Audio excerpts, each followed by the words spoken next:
Well, the school is one of the biggest custodians of the culture, value, and history of any society. It makes leaders, champions, and those who build the world to become a better place. However, the school is no more than a structure. Behind the magnificence of a school's name, great track record of brilliant history, are those who build the society from the inside, the teachers. Now, it's often said that teachers' rewards are in heaven. Yet these are the people who make heaven on earth for many. Now, they build the builders, they teach the teachers, they lead the leaders, and at every point it's important that they are honored and valued. On the World Teachers' Day today, we celebrate teachers in the world and most especially in Africa. While the continent needs more of them, it must prioritize the well-being of the ones it has. Their honor and hard work must be valued. The big question today, have you placed a call to your teacher to say hello or say thank you, teacher? If you haven't done that, it's not too late in the day. Welcome to VSA. I'm Sulaiman.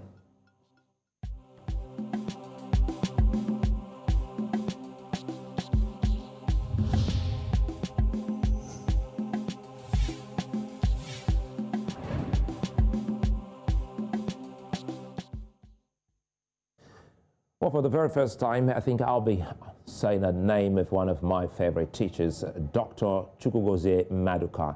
Yes, I woke up and I kept asking people if they've placed a call to their teachers, and I decided to do that.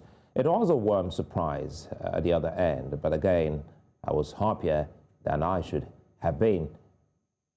And of course, the good thing was that we didn't forget some of these people.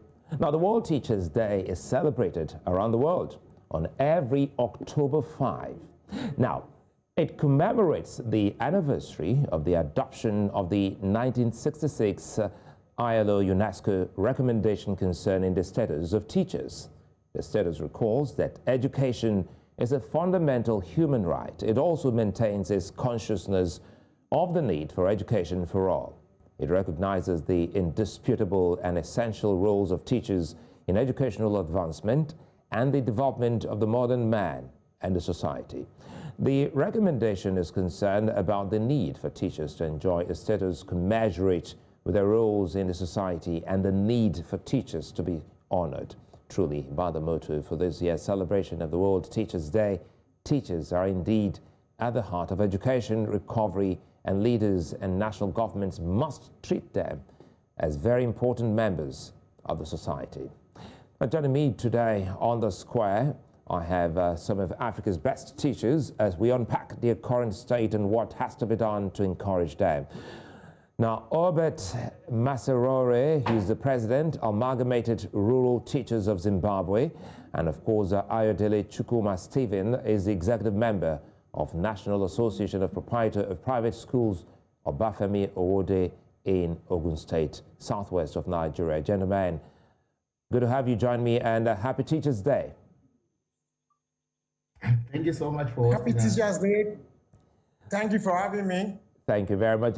Pretty much later on the show, we'll be talking with Gape Legopo, who will join me from Free State in South Africa, and of course, Victor Odero from Kenya, and Adetomiwa Adeoye, who's the president of Physics Teachers Association of Nigeria. We should be surrounded by teachers all through the day. But again, Obert, let's start with you. Today is your day, and even our day. For anyone who's gone through people like yourself, it's everybody's day. So how do you feel about the progress made in Kenya about the reward of teachers?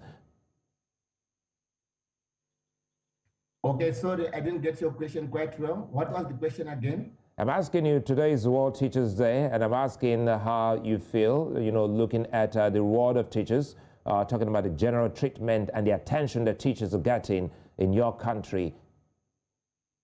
Okay, thank you so much. So in our country, it's very unfortunate that we have a government which doesn't give much respect to the education sector. We have a government which really doesn't remunerate the teachers well. We have a crisis where the teachers are treated as second-class citizens. We have a crisis where the education sector itself is suffering negligence incompetence, now COVID-19, then also austerity measures.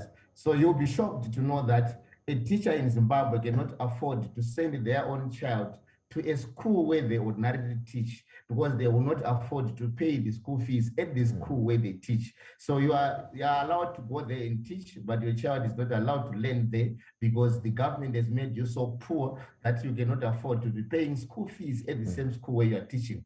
You'll be shocked to know that an ordinary teacher in Zimbabwe cannot afford to pay rentals for at least 4 rooms where they can have accommodation, decent accommodation for their family. You'll be shocked to realize that if a teacher wants to go to work on a daily basis, commuting in Zimbabwe, they cannot afford to go on a daily basis because they will consume their salary on transport alone. So we have a crisis where the education sector is neglected and the teachers are treated as second-class citizens. We are now we are now just ridiculed by anyone and everyone. And if someone wants to tell everyone that they are broke, they can simply say, I'm just as broke as a teacher. I'm just as poor as a teacher. So this is how bad it is. But we are so grateful that our teachers remain committed to their duties. They remain hopeful that they will have their day when they will be respected, and they continue to give their all to the education, and they remain at the heart of education recovery. So the treatment that we are getting is not what we would have expected, but we continue to give the best that we can for our education system. I'll come back to you, Obert, because there's something that we must learn from teachers, how they kept going irrespective, of what they're going through against all odds. Ayodele, well, I see a smile in your face. Perhaps you should let us in on, how easy or difficult it has been, going through your profession, knowing full well that many people don't appreciate teachers, especially political leaders across the continent. Yes, you're right. Let me be frank with you. How do we fare in Africa to be a teacher? I think, I'm sorry to say, if you look at the top 10 best teacher-friendly nations, none of them are in Africa. Africa has one of the worst environments for a teacher. For example, you can imagine the salary of a teacher in Nigeria, when you convert it, it's not even up to $100 a month. And you look at everything that happens around teachers. Number one, in Nigeria, which I think is the same in any other African country, it is only the least of every student that goes into teaching. Why? Because if I ask you, for instance, if you have a son and your son said, oh, Daddy, I don't want to go and read engineering or medicine, I want to be a teacher, I'm sure you'll first spank the talk sense to his brain. Education in Nigeria or teaching in Nigeria is taken as a second fiddle's job. It's about the last job you ever even want to do. Even if you go into a teaching profession or you go to university to read education, it is still not in your best of interest to be a teacher. That's how Africa has fared. And talking about the political elite, you say, we have always had the wrong round peg in square holes. Take, for example, every Tom, Dick, and Harry comes in to be minister or commissioner of education. Most people that actually at the ends of affair of education do not actually believe in this education. They don't even know about it. And even those who work in the ministry in Nigeria as educationists find out, if you go to the federal or states, most of their children are not schooling in Africa or even in Nigeria particular. So if you're not schooling in Nigeria and you are administrating education in Nigeria, how are you going to give your best? It's impossible. And most of the time, they will not be able to give what they don't have. We've seen, just take a statistics. How many of these education minister or commissioner actually read education to know what it is? How many of them have actually taught in school or have been in the education profession? Virtually less than 10%. And that has been the problem we've been facing, especially in Nigeria up to today. Well, Ayodele, I think it's quite sad, but let me go to Obert because it looks like, as you highlighted, Ayodele, it looks like almost all teachers across the continent share, similar complaints. Recently, Obert, the Rwandan President Paul Kagame said he would like to have some of your colleagues come into Rwanda to teach. How does such arrangement work between both countries? It looks like for the Zimbabwean teacher, they've been able to achieve some level of, acceptance in their sister country to be asked to come help out in teaching students in Rwanda. Thank you so much. If I'm not getting you quite well, but I think you are referring to that request from President Kagame where he wants Zimbabwean teachers. Absolutely. Our response is Zimbabwe has a shortage of almost 90,000 teachers. We have a scenario where one teacher can teach up to 100 or 120 learners. So this is an alarming teacher-learner ratio. If we are going to employ all our unemployed teachers and get them into the schools, they will still not be able to bridge the deficit that is in our schools. We'll still be in the red. Now, we are so excited when another African country wants some skills from Zimbabwe. But what are we going to do with our own public schools? Are we going to close down shop and have all our teachers going to Rwanda? I'm so shocked to see the Zimbabwean government celebrating it as a way of creating employment. They are not even planning ahead. They don't even know the implication on it. So, for example, Rwanda is saying they need teachers in the STEM area. This is where Zimbabwe has an acute shortage. Zimbabwe has an acute shortage of teachers in science, technology, engineering, and mathematics. But we are ready to export our best brains to go to Rwanda.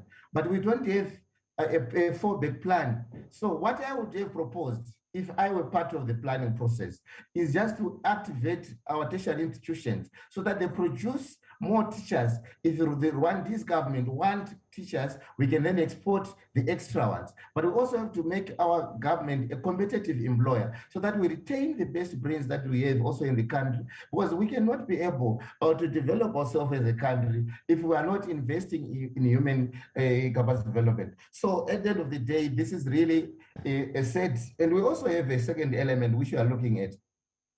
Do these governments even care to sign a bilateral agreement which binds the receiving country to adhere to international labor standards? Or we now have a situation which we have witnessed elsewhere, where our teachers go to other countries, they're exploited. They don't enjoy basic rights which are enshrined in international labor standards. They don't get the right to maternity leave. They don't get the right to start leave. They don't get the normal working hours. They work for more than 12 hours.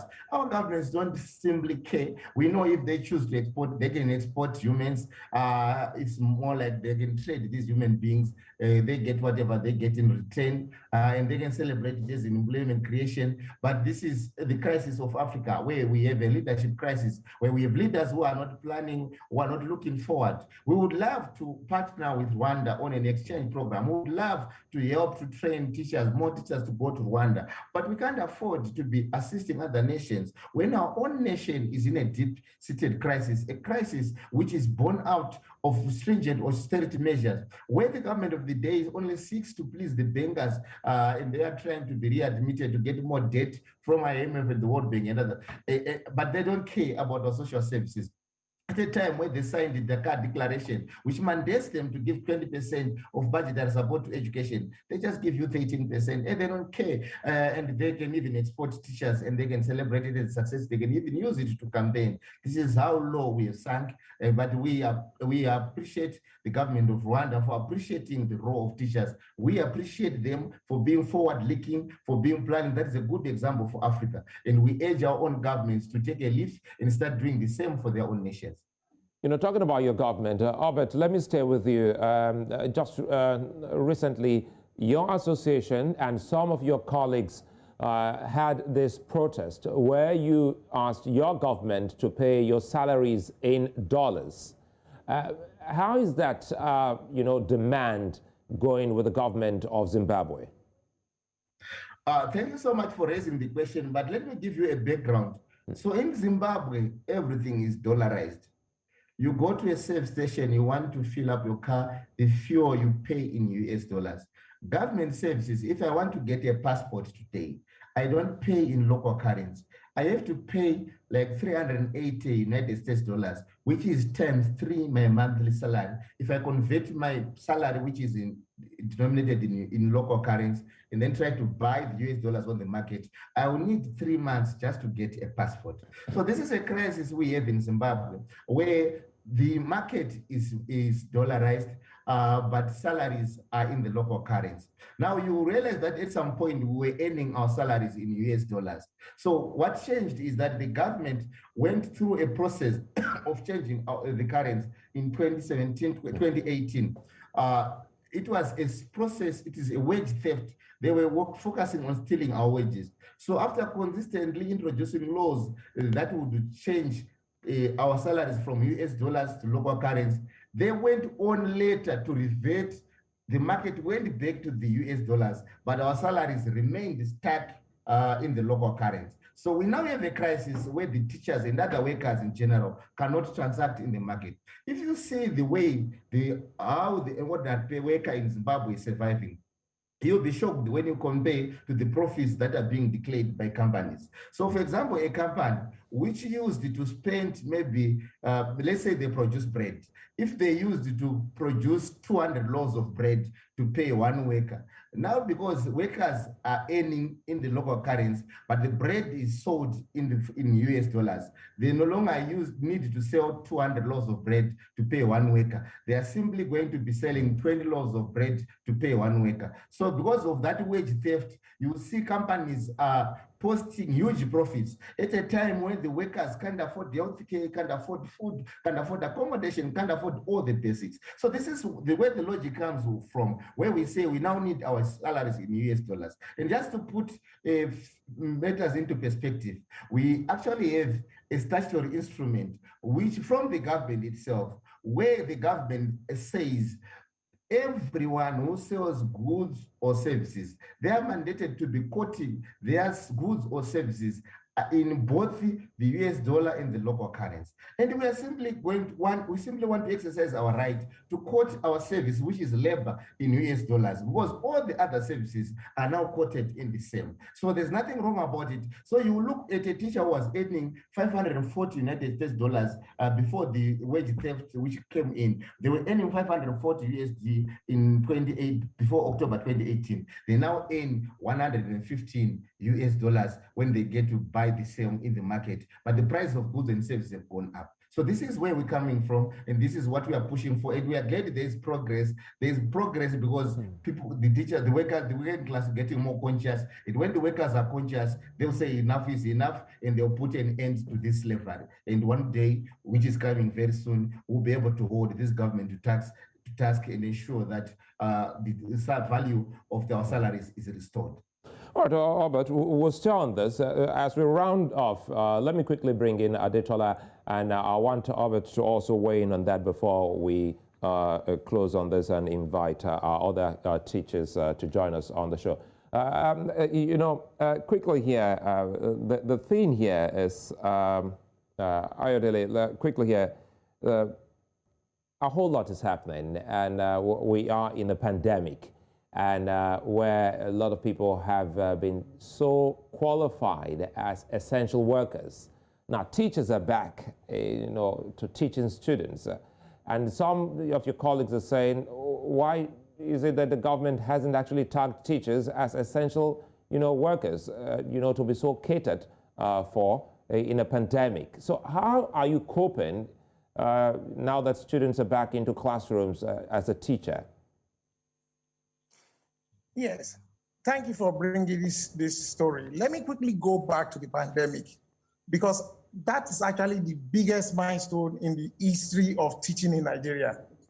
During the pandemic, the teaching profession was one of the worst hit, especially if you are teaching in the private sector in this country. During the pandemic, all schools were shut, no school fees were paid, mostly private school teachers, private school teachers are about 70% of the teaching workforce in Nigeria, were not paid.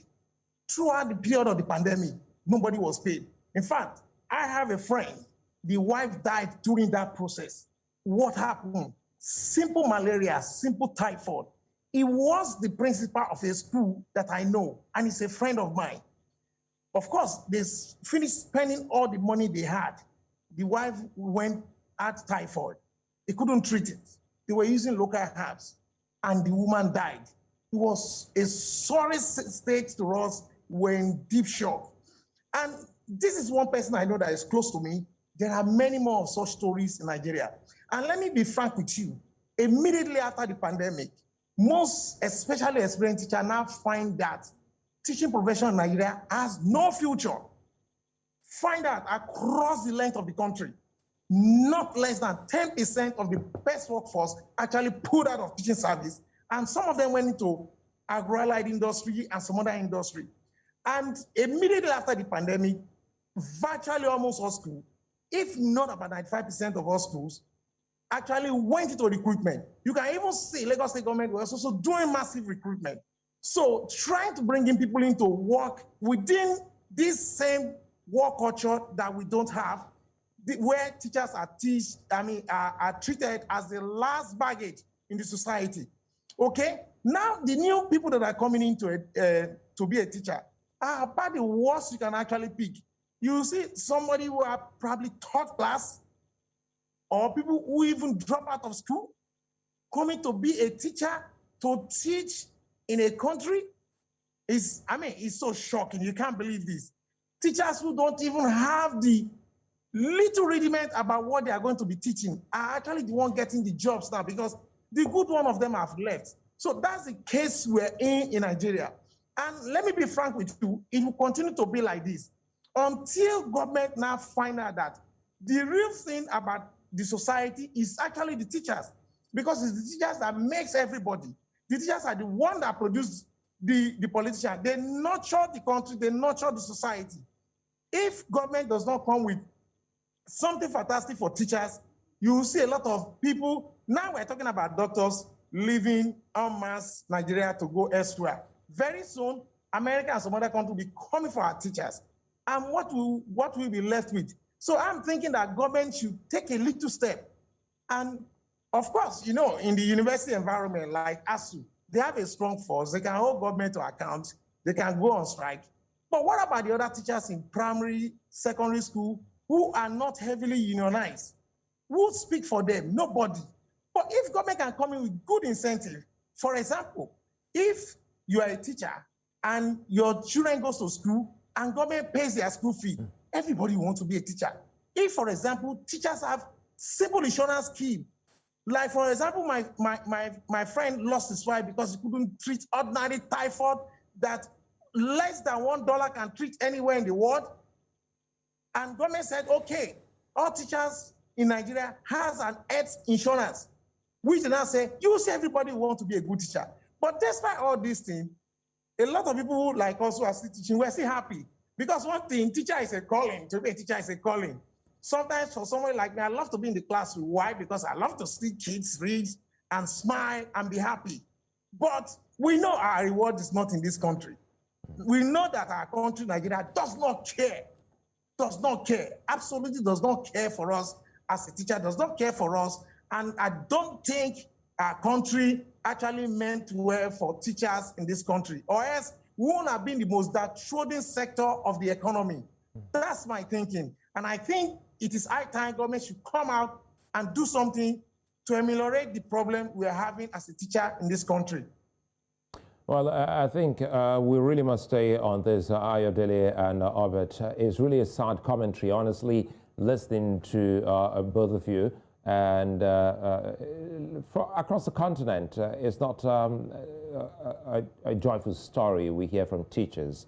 But again, we can see the passion, and for us to keep the passion, burning and on, the government should and must, as a matter of urgency, do something for all teachers. I'd like to thank you very much, Obert Massaraure. Obert, you want to help me with the pronunciation again of your last name?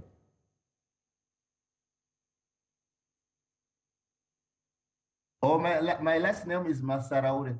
So Okay. I was just hoping I would have a last bite. No, go ahead. Go ahead. By all means, go ahead. Yeah, because honestly, we have all these problems, but we are not idle. We are also trying to do things to make sure that we recover from the COVID-19 crisis.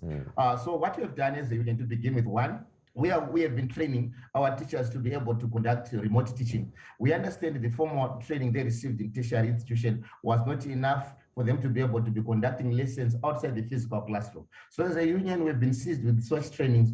Glad we have trained almost 500 teachers who can now train other teachers to do the same, so they can now teach outside the classroom, whether online or offline. Secondly, we have had an issue where most of our girls have fallen pregnant. We have had a program as a union where we are making follow-up on those girls, trying to trace them, encourage them to come back to school, and make sure that they can learn in a safe environment. Because if our recovery will not be complete if we leave them to get married. But also thirdly, and most importantly for us, we are saying we're going to have more disruptions in the context, in the same character of COVID-19. We don't want to be found flat-footed again. And so we have developed our own proposals of how do we foolproof our education system during seasons of crisis. All right, then. And this is a proposal we have tabled to government. We hope they will adopt it. If they adopt it, the next time we have an emergency, our learners will not lose out because we have. Well, you can bet on us, doing a follow-up. We'll get back to you and Ayodele and all teachers, sooner than expected, so that we can get to find out what the governments across these countries are doing. Many thanks again, Obert Massaraure and Ayodele Chukwuma Stephen. When we come back, Gape Legopo, Victor Odero, and Adetola Adetomiwa Adeoye will be joining me on the show.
Well, at least 69 million teachers are needed globally to ensure universal primary and secondary education for all by 2030. In Africa, the pupil-teacher ratio is also a challenge which affects the mood, motivation, and output of teachers on the continent. Teachers with qualifications are needed to improve education on the continent. Now, many countries need more investment in their education sectors through the establishment of better schools, better remuneration for teachers, and better investments in their crafts. And there must be a prioritization of teachers' welfare in line with their values, their efforts, and who they are in our world. Now, joining me now is Gape Legopo, who's joining me from Free State, South Africa. Good to see you, Gape, and again, happy World Teachers' Day. Good evening, and thank you for having us, and thank you very much for the well wishes. Yeah, thank you very much. And again, quite a whole lot is happening. And before you came on, I had conversations with a teacher here in Nigeria, and of course, another brother in Zimbabwe. Tell us, I don't know if you watched, but if you didn't, tell us what exactly it is like being a teacher in South Africa. Well, in South Africa, we can say that first and foremost, to be a teacher is a calling. We understand the challenges that go together with the profession itself. But there are certain challenges that we are currently faced with as teachers in South Africa. One such a challenge is the challenge of conditions of service. Some of them really, they are not to the benefit of teachers. The issues of teacher development, we often view that our government is not investing more on teachers. Look at what happened during the outbreak of COVID-19. Most of the teachers were found wanting in terms of the resources, usage of this technology, the WhatsApps and so on. They were found wanting. That is why many learners left behind. And one other area is that there is, you still have fragmentation in terms of schooling. There are those white schools that are well-to-do, rich, and there are those schools in the Black communities. Some provinces, they don't have resources, so it's very much difficult to teach. But we must appreciate as well that there is a lot, especially post-apartheid, that our government, our ANC-led government has done to ensure that it uplifts at least the standard of teachers, the rewards that teachers are getting, the leaves and so on, which we believe that we understand that in some countries, they don't enjoy such. Well, it looks like truly COVID actually exposed the gap, especially amongst teachers on the continent, as highlighted by yourself and your colleagues I spoke to earlier on. This is 2021, almost getting to the end of the year. Have you seen anything from your government or any government on the continent that is, directed towards, bridging the gap of what was discovered when COVID came on? I'm talking about within the teaching profession. If I heard you quite well, there is a lot that our government is doing to try and bridge that divide. For instance, the issues of connectivity. They are trying by all means to address the issue of connectivity in some schools. But like I said earlier on, you go to schools in the Western Cape, and especially in affluent areas, they don't have a problem with such. They're able to connect with their learners, even if learners are at home. But you go to rural provinces such as ourselves, Limpopo province, and so on, it's very much difficult to reach learners in these times of a pandemic. But we must say that our government tried by all means to ensure that even in this period of COVID-19, they tried to support us, though the support was really minimal. Okay, I'll come back to you, Gape. Let me quickly go to Kenya, where Victor Odero is joining us. Victor, thank you for your time and happy World Teachers Day. I've been having conversation with Gape Legopo, who is a teacher in South Africa. Tell us, what is it like being a teacher in Kenya? Well, to be a teacher in Kenya is great. Maybe in the East Africa region, I can say we are the most privileged. We have better terms of service. We have better terms of access to infrastructure, though quite a lot still needs to be done.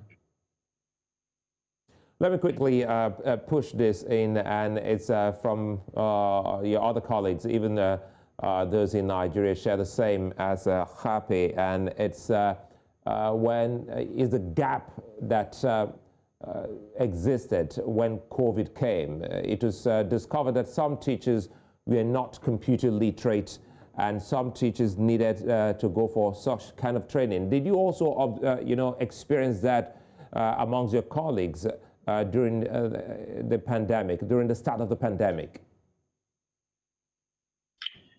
Well, the pandemic, as all over the world, it posed a great challenge. I'm sorry to say to many families watching me in my country and abroad, we lost quite a number of teachers who are actually considered frontliner service people. And it affected, schools had to be closed without warning. People had to rush home. The curfews came and it became so difficult even to see our students whom we dearly loved. So the pandemic greatly affected us here in Kenya, as in other parts of the country. And even as I'm talking today, the government is putting a lot in place, and we are resuming with the new normal. Before I go back to Gape, let me ask you this. How well trained are your members, are your colleagues for these new times, talking about the new normal? Please come again. I'm asking if how well trained your colleagues are to face this new normal, talking about working remotely especially. Thank you very much. We've had a lot of awareness. The media is awash with information on how to cope. We've had experts, some coming to our schools, and we've had to go through some training just within the school where circulars are sent on what you're supposed to do. And I can say a lot of it, the teachers are actually gleaning from for themselves, maybe from the media and other sources. So it's just the basic things of hand washing, social distancing, the masking up, and now everybody in Kenya, including the teachers, is mandatory. You must get the jab. So a lot can still be done, but we can say that awareness is out there. Everybody, including the kids at the lower level, know exactly what to do as far as COVID is concerned. Let me go to South Africa, where Gape is. Gape, you know, teachers have this unimaginable, I don't know, unbelievable passion, irrespective of what they go through. Speaking to everyone across the continent, irrespective of what they go through, I still see this passion. So tell us, are teachers respected and valued enough in your side of the continent or other parts of the continent? Thank you very much for that question. As I'm speaking to you now, there are lots and lots of teachers that are currently at school having classes with learners, so that at least they begin to catch up, because like we earlier on said, learners will be writing their final examinations very, very soon. But we realize that our communities really do not appreciate that much what teachers are doing. For instance, we celebrate days such as the World Teachers' Days on our own. In actual fact, it should be communities themselves that would say, we appreciate you. These are the events that we have for you on the 5th of October. But it's teachers themselves who then organize such. That in itself, it shows that our communities really do not appreciate us the way they're supposed to. Equally, even government itself, you look at the salaries that teachers are earning in our country. Look, last year, our teachers, all of us as teachers, we did not enjoy our increment. In fact, what government did was to renege on a signed agreement, a multi-term agreement. They did not comply or did not implement that agreement. And it left teachers really disappointed and very much discouraged. That in itself also, it's an indication that we are not appreciated the way we are supposed to be appreciated, despite all the efforts. Like I'm saying, some teachers currently are faced with about 40 learners in a classroom in this era of COVID. But because of the passion that they are having, they continue to do that. But nobody outside there is saying, well done to yourselves as teachers. Yes, there are programs in our government, such as the National Teaching Awards, but they are minimal because very few people are picked up there to say, we've done well for this particular year. But we need that, a commitment from the community. Well done, they appreciate the work that you are doing. Well, Gape, that's a pretty sad one. But again, this, I'm thinking about the students watching us now. I have teachers. I still like to speak to them in the present. I don't use the word I had. Once a teacher is always my teacher, and I love to see them doing well. So for the students watching, some of them still look forward to being teachers. Speak to some of these people, watching across the continent. What are those key things you think you should say to the young African who still thinks that he or she wants to be like you and your colleagues? Look, we always say that as a teacher, you are a social engineer. To all those students who want to take teaching as a career, one is that you should be called. You don't just go there because you want an employment. Otherwise, you're going to get frustrated. You must be called to be a teacher, so that you can be driven by the passion, despite the material conditions on the ground that are not so conducive for you to flourish. But that passion must begin to drive you. You must begin to be driven by the desire to change the lives of the people. I'm teaching in a rural town where the area is highly poverty-stricken. But what drives me on a daily basis, it is what I'm doing to the lives of the ordinary people, of the poor people of my community. At least I'm beginning to change their lives. Mandela's time is gone. It's our time now to make a difference in our community. So to the students who really want to become teachers, you should be driven by the love for the profession, so that you can be able to do what is expected of you. But in our case in South Africa, like I earlier on indicated, there are various conditions of service, good conditions of service that we are at least enjoying, unlike in many parts of the country. Your type of leaves that we're having. Look what happened during the COVID-19 pandemic, when there was a lockdown. At least ourselves as teachers, we were still secured. We always got our salaries every month So these are some of the things that, at least in South Africa, we are enjoying.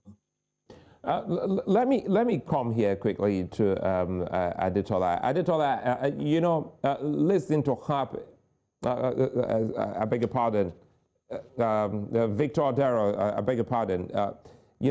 Victor, listening to Gape, one of the key things one wonders is how you can discover your calling. I listened to Gape, and he said something about you must be called, which is very key in this profession of yours. And also, he also used the word passion.